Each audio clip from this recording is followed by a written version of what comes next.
There's a few reasons why your risk management just hasn't worked out the way that you planned. I've experienced a lot of this myself over the past decade that I've been trading. I've had a lot of plans just not work out. And there were some pretty simple fixes to them. Let me share you with them. I've got 5 of them for you. The first reason, and probably the biggest reason why most people's plans don't work out the way that they thought that they would, is because they don't actually take the time to write them down. This is something that I didn't do for a long time either. I would come up with these plans and I would immediately start to execute on the plan. A couple days would go by, plan is working out. Then maybe after a week or 2 weeks into the trade, I would see something or hear something on the news, or somebody would tell me something, or maybe life starts to get in the way, and I would forget what I planned a couple of weeks ago, maybe a month ago, and then I'm starting to fly by the seat of my pants. I start to come up with new plans, and I start executing on the new plans, forgetting what the original plan was. So let's say the original plan was to only hold this stock for a couple of weeks. Maybe earnings is coming up and I didn't want to sit through that. But now my trade has progressed and I'm looking at this, and what was originally a shorter term trade, now I'm kind of feeling like, maybe I want to hold this a little bit longer. I haven't really gone anywhere. Maybe my trade is sitting at a little bit of a loss. Maybe I want to start to give it some more room, give it a little bit more time. I'm confident in this idea. I've seen this stock talked about on the news. I read something in the paper that this company is coming out with a new product, a new service, something that should continue to propel it forward. My original thesis was right. Maybe I was wrong at the time. Maybe I will stick with this. And so now this new plan is fresh. The old plan is already forgotten. So now I'm sticking with this new plan, and something happens, and well, now I might be sitting on a bigger loss. Maybe I forgot what my original exit strategy was supposed to be. Maybe I was supposed to exit this trade, if I bought it at 100, maybe I was supposed to exit it at 95 if it weren't going to work out. But I forgot about that, and I read all these great and wonderful things about this stock and about this company, and now it's trading at 90. Well, I don't want to give it up now. What if it rallies? What if it gets back up to 100? What if it starts to go even higher? Well, that original exit strategy, that's gone. That's forgotten. It wasn't written down. So now I have this new strategy, and of course what inevitably happens, if it doesn't happen on this trade, it happens on the next trade or the trade after that. Instead of rallying from 90, drops to 85, maybe it drops to 80. And then all of a sudden we're down 20% when we only should have been down 5%. That starts to dig a hole, and it starts to dig a deep hole. And the deeper hole that we're in, the harder it is for us to ultimately climb out of that hole.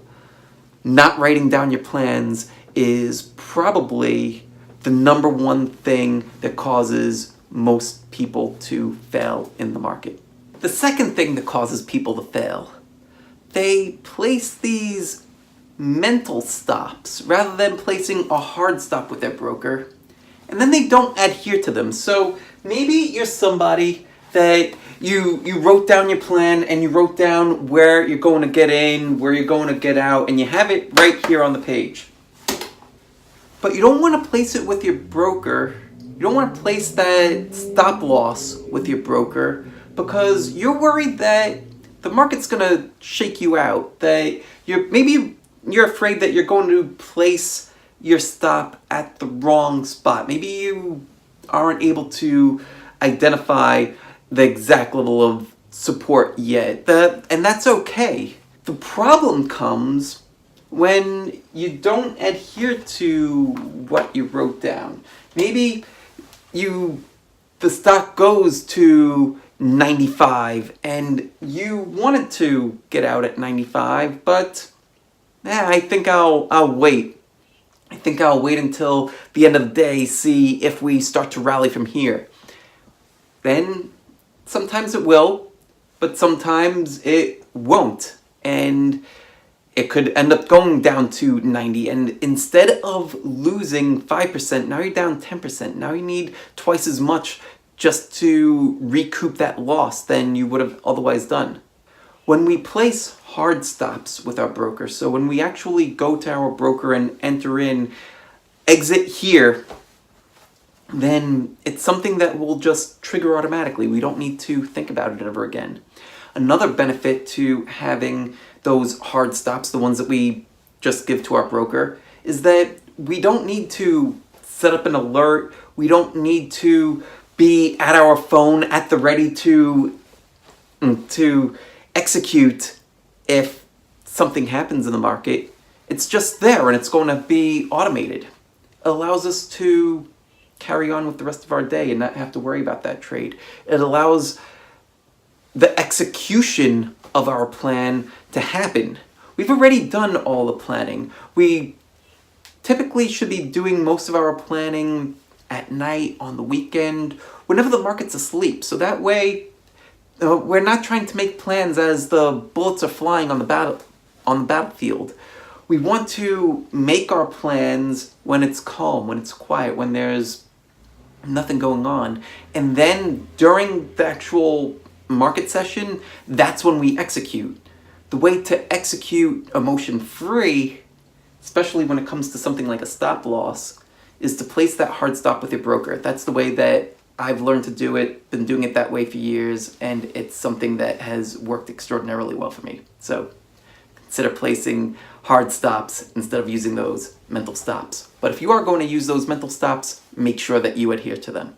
The third thing is distractions. We tend to spread ourselves too thin. This is something that used to plague me for years, and it's something that I still struggle with.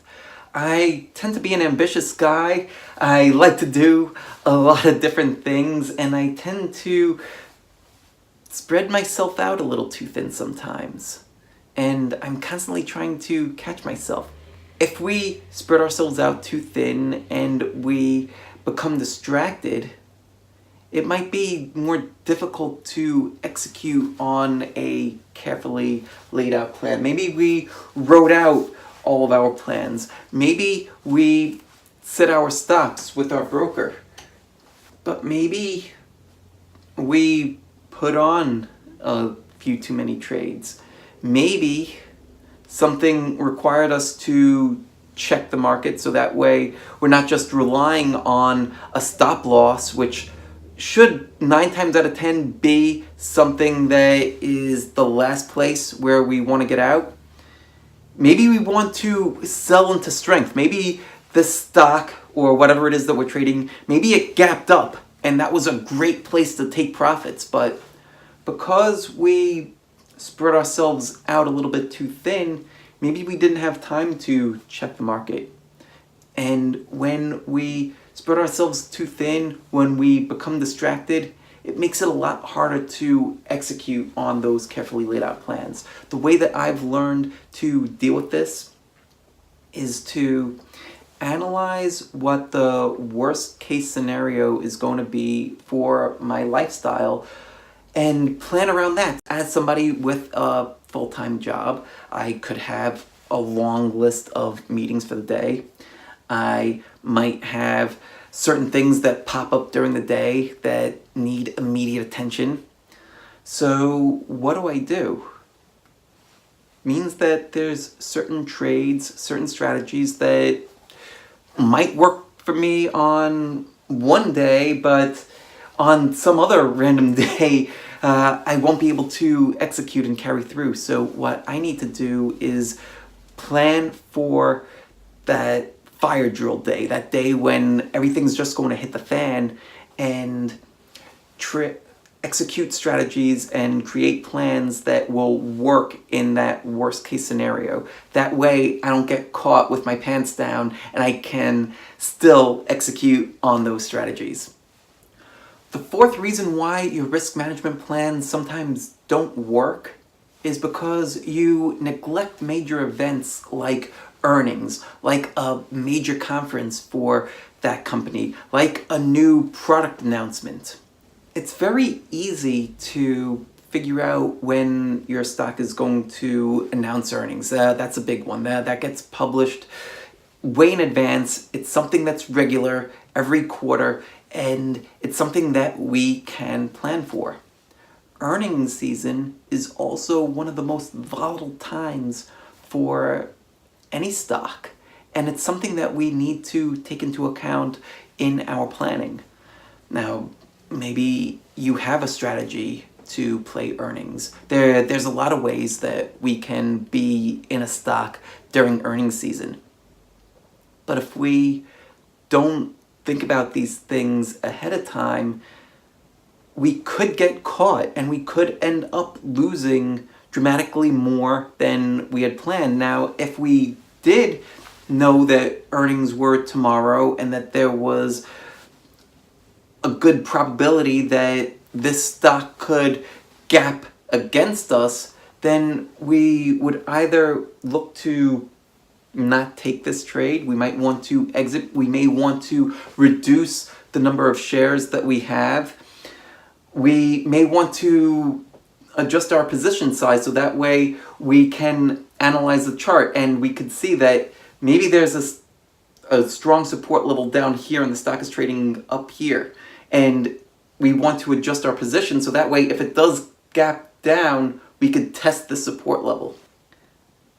Maybe we want to use some options around our stock. These are all things that we can plan for and execute on if we pay attention to when these major events like earnings are coming around. New product launches, conferences, those things are available. You could probably find those things out on most company sites. You could do a simple Google search and those things tend to pop up pretty easily. There's ways to find out these things about our stocks. We should not allow something that's a simple Google search that'll take us a minute or two to cause us to lose in the stock market. We need to plan ahead. And the fifth reason why your risk management just doesn't work every time is because you don't plan for the unknown. So, sure, maybe you know that earnings is tomorrow and you're able to plan for that, but there could be any other number of things that happen in the market and we don't plan for them. Well, how do you plan for the unknown? It's unknown. How do you plan for it? Well, we can be prepared for it to happen by not going in too heavy. Here's what I mean. So let's say that looks like you should be getting in this stock at 100.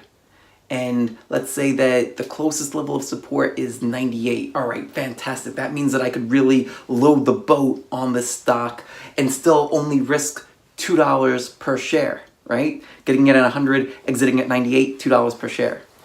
But let's say that stock gaps against you. Something happened, some news came out of some other country and it tanked the entire market along with this particular stock. Now all of a sudden it's trading at 90.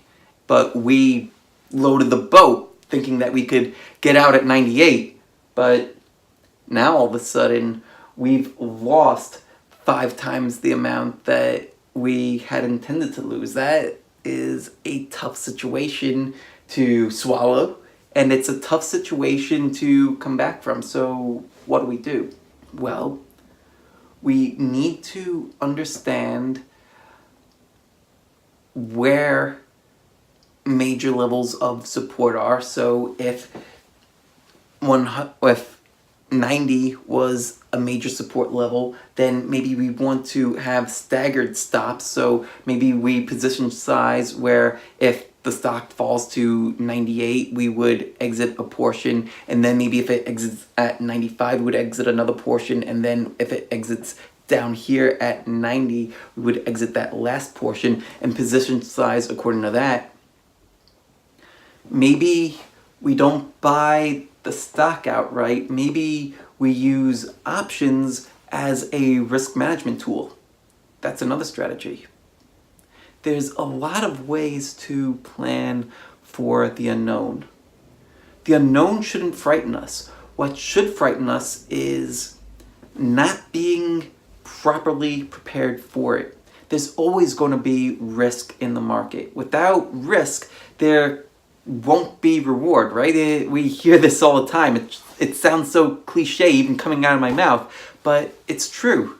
Without risk, there can be no reward.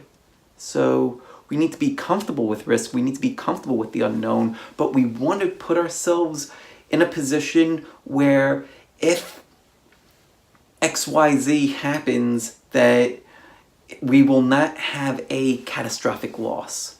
That's what we really need to plan for. Make sure that we manage our risk. Make sure that we establish the correct position sizes so that way our portfolios will not have a catastrophic loss. So those are the 5 main reasons why most people's risk management just doesn't work. Let me know if there was a 6, 7, 8, 9, or 10 that you think should have been included in this too. I'd love to hear about it. Leave it down in the comment section below. If you have any questions on anything, leave those down in the comment section below too. I'd love to help you out. Thank you so much for watching. I really, really appreciate it. If you enjoyed this video, click that thumbs up button. That's going to help us out a lot. And also make sure that you subscribe to the channel so that way you get every single update. Thanks again for watching, and I'll see you again in the next video. Take care and have a great day.